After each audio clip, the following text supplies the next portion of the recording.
Minus 40 degrees Celsius, the kind of cold that doesn't just bite, it devours. Rifle bolts seize, diesel engines refuse to turn over, and breath crystallizes before it ever leaves your lips. This is the Karelian wilderness, winter of 1939, and somewhere deep inside it, moving like wraiths between the snow-laden spruce trees, are the Finnish ski troops of the Winter War, men who turned the frozen forest into both their fortress and their pantry. Welcome to Fieldcraft Chronicles. Today we uncover the forgotten survival knowledge that kept those soldiers alive when rations ran out and the Soviet Red Army closed in from every direction. A pale branching lichen called Cladonia rangiferina, what the locals called reindeer moss, and the ancient fieldcraft knowledge that transformed it into a weapon of survival. When the Soviet Union invaded Finland on November 30th, 1939, the world expected collapse within weeks. Moscow had 1 million men, tanks and aircraft. Finland had 300,000 soldiers and no armour to speak of. What Finland had was the tiger, and soldiers who understood it at a cellular level. Finnish ski units covered 60 kilometers a day through terrain that paralyzed Soviet columns. They hit and vanished, appearing from nowhere, dissolving back into the white. But speed alone doesn't keep a man alive for weeks in sub-zero wilderness. When rations ran out, the land itself had to provide, and at the center of that provision was the lichen beneath their skis.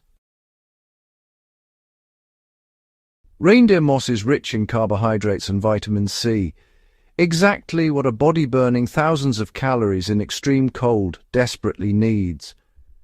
But raw lichen contains harsh organic acids that cause violent stomach cramps. Finnish soldiers knew this, and they processed it accordingly. The standard method was aggressive, boiling with multiple water changes, reducing the lichen to a thick grey-green porridge. Flavourless, gloopy, and life-sustaining.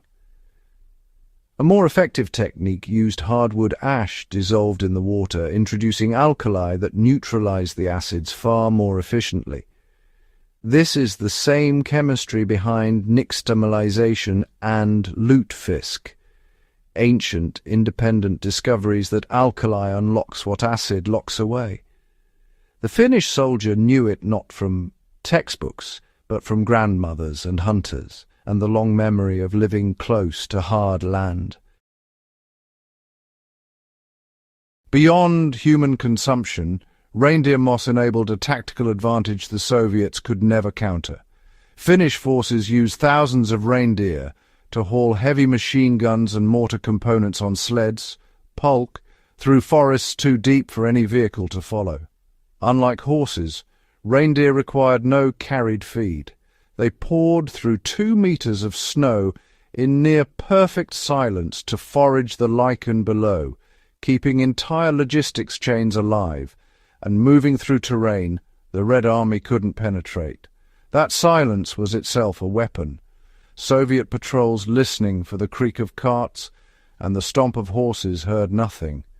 The lichen also served as insulation, packed into boot linings and dugout floors to retain precious body heat, and when dry it was among the most reliable tinder in the boreal forest, igniting with a single spark to start life-saving fires in wet, frozen conditions where dry material was almost impossible to find.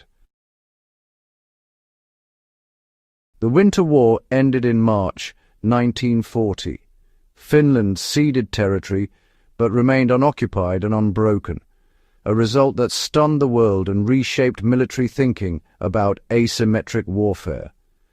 The tactical brilliance of the Finnish ski troops is celebrated in military history books, but the deeper story lives in the lichen, in the ash-laced cookpots, the silent reindeer columns, and the knowledge passed down from Sami herders and forest hunters across centuries of hard living.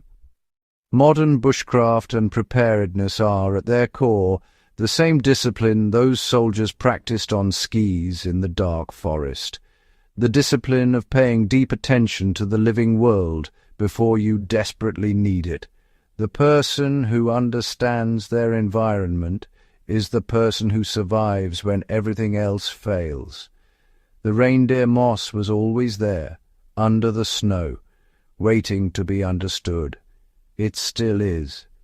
If this episode gave you something, subscribe to Fieldcraft Chronicles and share it with someone who values history, self-reliance, and the art of survival. The forest has more to teach us.